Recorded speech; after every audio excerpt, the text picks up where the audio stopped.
Buenos días, Luz y Sal. Soy Armando González. Sean bienvenidos a este curso en Pastoral 2, donde vamos a ver lo que es un tema sobre eclesiología y santificación, con el tema general de la Iglesia en el plan de santificación, como una primera parte.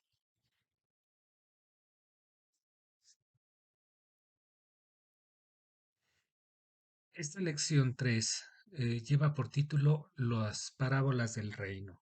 Y esta es una de las muchos temas sobre los que vamos a hablar acerca del reino o lo que es también la iglesia. Vamos a ver cómo este tema puede darnos una idea a qué estamos perteneciendo, a qué aspiramos y en qué estamos trabajando. Empleemos algunas terminologías que a lo mejor no estamos muy familiarizados. El término escatológico, cada vez que lo escuchemos, y lo vamos a escuchar muy seguido a partir de ahora, tiene que ver con creencias religiosas sobre los últimos tiempos. Es decir, hablar del Apocalipsis, por ejemplo, es hablar de los últimos tiempos de la humanidad. También vamos a hablar, y sobre todo en este momento, de las parábolas. Una parábola es un relato figurado que tiene una función didáctica por medio de metáforas. Es decir, la idea de la parábola no es que sea un relato real, sino es una ficción, es un pequeño cuento, pero que tiene una función de enseñanza por medio de imágenes iguales que las que hace una poesía, para darle un sentido profundo y a veces dar una imagen que pueda grabarse más fácilmente en las mentes de los seguidores. Pues bien, hablemos entonces acerca de lo que es el origen del reino de Dios y decir que del Antiguo al Nuevo Testamento se lleva a cabo la configuración de lo que conocemos hoy como la Iglesia. Y todo comenzó esto de la Iglesia hablándose acerca del reino, primero, no de la Iglesia, sino del reino. Y cuenta Samuel que el pueblo pidió a Yahvé que se les concediera un rey y Dios accedió. Sin embargo, la experiencia no fue muy buena hasta que llegó el famoso rey David. Es así que desde entonces la alusión a un reino perfecto y posible es una constante en el Antiguo Testamento, como lo dejan ver los siguientes textos. Sin embargo, tanto el pueblo como los sacerdotes esperaban un reino temporal con la gloria del rey David. Es el reino prefigurado, solicitado por el pueblo de Israel, que buscaba finalmente el patrocinio de Dios como su Dios y como el que va a decidir sobre el futuro de su pueblo. Sin embargo, en lugar de llegar la gloria de David, llega Jesucristo, anunciando, sí, un reino cercano. Pidió que la gente se convirtiera, pues anunciaba un reino que ya estaba entre ellos. En este sentido, el reino de Dios se puede adivinar como la persona misma de Cristo y la próxima inauguración de la Iglesia. Nos damos cuenta cómo el nacimiento de la Iglesia es respuesta de una solicitud del pueblo de Dios, una necesidad de sentir el cobijo de este Dios protector, de este Dios amoroso, y que Dios accede a ofrecer este reino, esta protección, esta forma de estar en contacto con Él. Pero se ha tenido que elaborar a lo largo de siglos de historia humana, en la que ya no va a ser solamente el pueblo de Israel, el pueblo elegido, sino toda la humanidad que esté dispuesta a reconocer este reino y a querer unirse a él.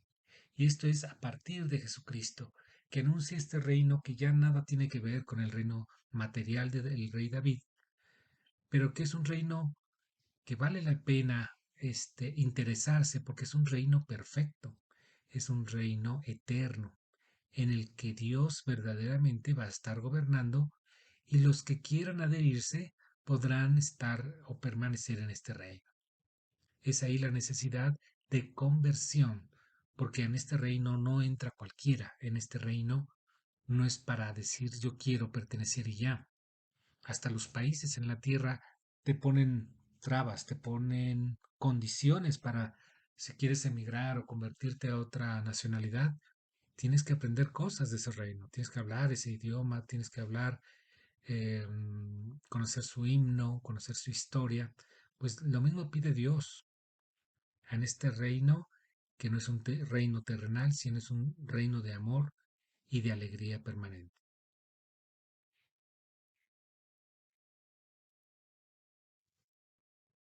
Es así que la formación de la iglesia requiere de nuestra conversión y la formación de lo que es el reino de Dios.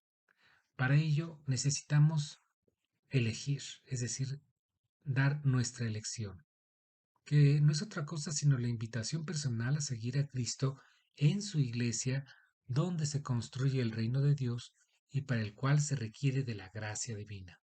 ¿Sí? Dios te hace la invitación personal, tú la puedes sentir a lo largo de tu vida, independientemente de tu vocación. Inclusive si estás casada o no casado, eres mayor, eres joven, a diferentes edades y situaciones Dios nos llama y bueno, cada uno de nosotros responde, ¿no?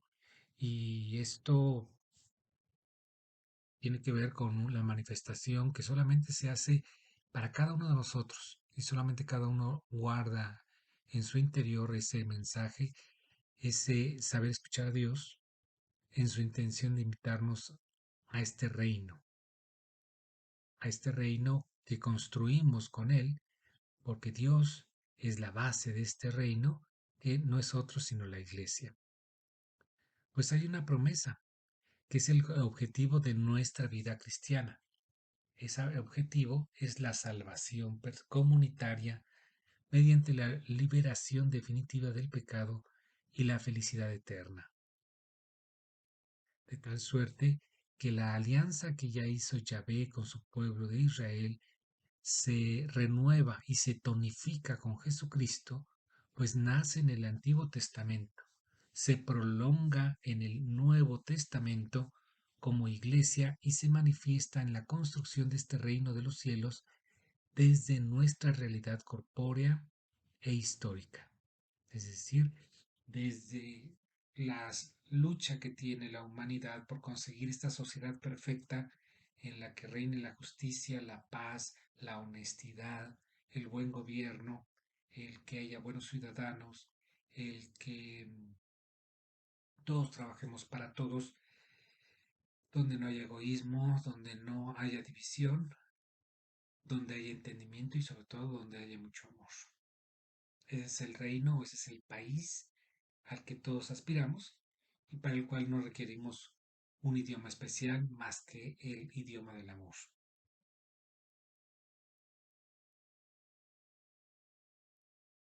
Por eso es que Jesucristo va a hablarnos acerca de este reino a través de parábolas, que ya dijimos son pequeños relatos, es decir, ficticios, que mediante metáforas que no son sino expresiones poéticas, nos está explicando en qué consiste este reino. Pues con él tenemos indicios de qué y cómo es ese lugar posible que sin ser de esta tierra comienza en esta dimensión, es decir, en la tierra, pero que aspira a la eternidad, que es lo importante, que es lo interesante. Y podríamos mencionar pues, al menos aquí 6 parábolas, pero hay muchas más. La parábola de la cizaña, la del grano de mostaza, la de la semilla que germina sola, la de la levadura, la de la perla preciosa y el tesoro escondido, o la del sembrador. No vamos a tocar cada una de estas parábolas porque creo que ya las conocen y si no, investiguenlas, ahí están las citas y con ellas vamos a enterarnos de cómo Jesucristo explica este reino, cómo busca las palabras más sencillas y elocuentes para hacer entendible y comprensible esta idea del reino de Dios al cual estamos todos invitados, para el cual sabemos que somos una pequeña semilla, que somos una semilla de mostaza, que crece entre la cizaña, pero que una vez que la fe la dejas crecer, crece como la levadura y se convierte en una perla preciosa, un tesoro que vale todo el oro y todas las perlas y toda la riqueza mundana. Un tesoro que solamente el sembrador sabe cuidar y ese sembrador es Dios.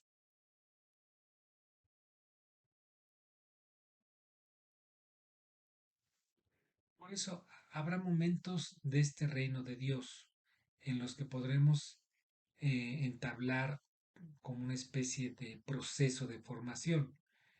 Digamos primero que es un reino eterno que, sin embargo, tiene un comienzo en el Antiguo Testamento y que tiene una continuación en el Nuevo Testamento.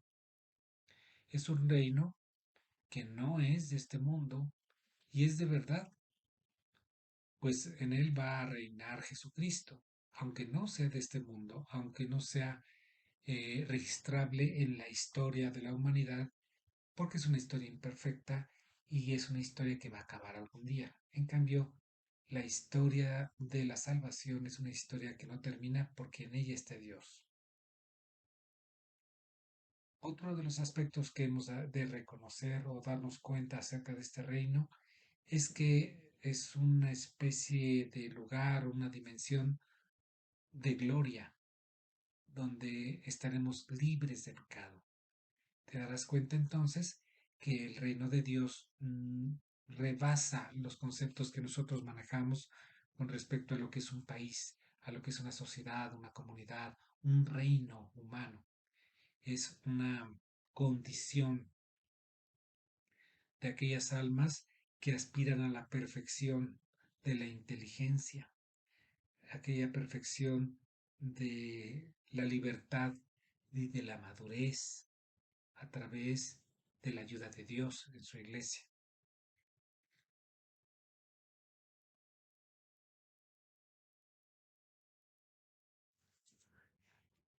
Es un tema apasionante, es un tema que va a dar muchos subtemas para seguir explicándolos a lo largo de esta lección, inclusive de otras más por venir.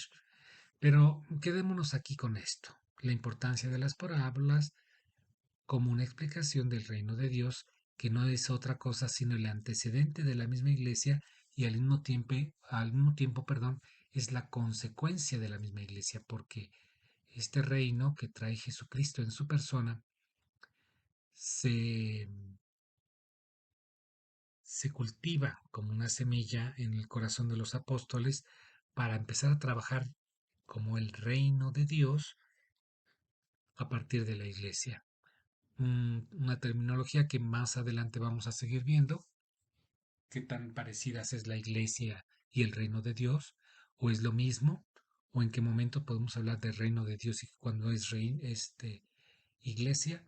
Mm, ya lo sabremos más adelante, pero quédense con nosotros para las siguientes lecciones. Ya aquí en el resumen diremos algunos puntos nodales con los que espero podamos reflexionar y contestar también el cuestionario que posteriormente van a ser revisados. Número uno, la antigua alianza, la antigua de los judíos, pensada para un pueblo, que es el pueblo de ellos, se amplía para toda la humanidad en la nueva alianza a través de Jesucristo. Fíjese cómo también la dimensión de esta promesa del reino va creciendo, va perfeccionándose y no porque se haya mentido desde un principio, sino porque desde un principio había un sentido para ese pueblo, un pueblo que estaba oprimido, perseguido, que era menospreciado por los pueblos que lo rodeaban. Y para darles un sentido de qué valían, Dios los escogió precisamente por ser un pueblo abatido, un pueblo despreciado, para hacer notar que la luz de su verdad, de su bondad, podía brillar en ese pueblo desamparado, pero que sería el principio de algo superior. La intención posterior o trascendente es la de llegar con Cristo a una nueva alianza con un testamento, una nueva dimensión del reino. Número 2. El reino de Dios o de los cielos es una realidad trascendente de felicidad perfecta al que estamos invitados a vivir en la iglesia. Sí, hemos visto en otros capítulos cómo, sobre todo en la escuela de pastoral, en el primer grado, cómo es que hay una dimensión de hechos reales, hechos históricos que corresponden a lo que hace el hombre, a lo que hace la naturaleza. Pero también hay una dimensión controlada por la fe, por la religión, en la que si tú quieres creer, pues va a ser una realidad, porque vas a manejar esos conceptos, vas a manejar unas convicciones que te van a hacer poder ver que existe este reino de Dios en formación y que es una realidad que trasciende todo esto. A lo mejor tú puedes explicársela a otra persona como lo estoy haciendo yo en estos momentos. No te la puedo demostrar, no te la puedo sacar una fotografía, una imagen de ella, de un hecho real, pero es tan real como los hechos reales, curiosamente. Es tan real como tu capacidad de conceptualización de la realidad sea posible. Es tan real en cuanto a tu capacidad de educar tu alma para poder más allá, para poder ver mucho más allá de lo que ven tus ojos. Y para eso está la iglesia. No solamente para surtirte de los sacramentos, sino para también y sobre todo para enseñarte cómo vivir esa realidad trascendente que es el reino de Dios, posible desde la tierra para el cielo. Número 3. El misterio de la iglesia proviene de los planes divinos de salvación, en tanto que su historia la construye la humanidad y sus errores.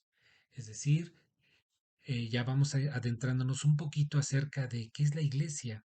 La iglesia, de entrada, debemos decir que es mucho más que el Papa, es mucho más que los obispos, es mucho más que los sacerdotes, es mucho más que los templos a los que vamos, que los santuarios marianos o cristianos a los que asistimos. Es eso y mucho más. La iglesia también somos tú y yo, que somos seglares, que no tenemos votos como religiosos, no somos sacerdotes o no somos monjas, pero somos finalmente cristianos, seguidores de Jesucristo, y estamos en pos de la salvación de nuestra alma. Y es por eso que en este misterio de la iglesia, que no es otro que el misterio de la salvación, se conjugan tanto el misterio de la iglesia como el de la historia de la humanidad. Pues es en la historia de la humanidad donde Dios ve crecer a todos los países, a todos los gobernantes, a todos los gobernados, para saber qué tanto maduramos en esa capacidad espiritual de amarnos unos a los otros. Por supuesto, la historia antigua, la historia reciente y la historia que se está escribiendo en estos días simplemente demuestra que como humanidad seguimos fallando, seguimos siendo unos niños que nos negamos a crecer, nos negamos a madurar la inteligencia, la capacidad de entendernos con los demás, finalmente es entendernos a nosotros mismos y entender a Dios. Número 4. En la iglesia, como en el reino y en nuestra conversión, se da un momento de elección, de promesa y de alianza. Es así que, así como los antiguos judíos pidieron un reino, que Jesucristo se los trajo o se los llevó mucho más perfeccionado, mucho más elaborado, finalmente mucho más maravilloso, imposible de comparar a cualquier reino humano, hemos de reconsiderar que para Él se va a dar una elección, es decir, que Dios nos va a llamar. Nos puede llamar de gente, ser personas muy jóvenes o ya muy grandes, ya cercanos a morir. No importa, lo importante es que vamos a ser llamados o ya somos llamados y estamos cumpliendo una promesa que Dios nos tiene a nosotros. ¿Quieres conocerme? Es lo que pregunta Él. Yo te voy a dar la respuesta. Y la respuesta está en el reino de Dios, en la iglesia, que es la nueva alianza, la nueva forma de acercarnos a Dios, la nueva forma de acercarnos y santificarnos en Dios. Número 5. La iglesia prepara el reino de Dios, el cual es eterno, gobernado por Cristo y glorificado al final de los tiempos. Pues sí, este reino de Dios o este reino de los cielos es algo que se construye con la iglesia que dejó Jesucristo con los apóstoles. Y es esta iglesia la que lo prepara, porque ya desde aquí, desde este momento en que tú y yo estamos convocados por Jesucristo y nos preocupamos y hablamos de Él y reflexionamos sobre su palabra, estamos construyendo el reino de Dios. Muy bien, es esta iglesia que prepara entonces el reino de Dios a la cual queremos adherirnos para que nos prepare precisamente para poder permanecer o pertenecer al reino de Dios a través de los sacramentos, a través de la palabra, pero sobre todo a través de la formación de nuestro espíritu, el cual ya no es un espíritu de niño, es un espíritu que debe crecer, que debe madurar, que debe tomar una nueva actitud frente a Dios, frente a la humanidad misma, frente a sí misma, para que dejemos de sentirnos víctimas de las circunstancias que vivimos, para que dejemos de sentir que merecemos todo porque hemos sufrido mucho y ponernos a pensar más en los demás, ponernos a pensar que sí, muchos hemos sufrido y no hay persona que no haya sufrido, hasta la persona más poderosa no ha padecido algún problema, algún sufrimiento, pero cómo encauzar ese sufrimiento para que crezcamos, no para que nos lamentemos, no para que nos sintamos miserables y pidamos amor como si por sufrir tengamos el derecho a exigir a otros que nos amen. Cómo entender a través del sufrimiento que es que crecemos, que es que maduramos, que es que hablamos y vemos mejor a Dios.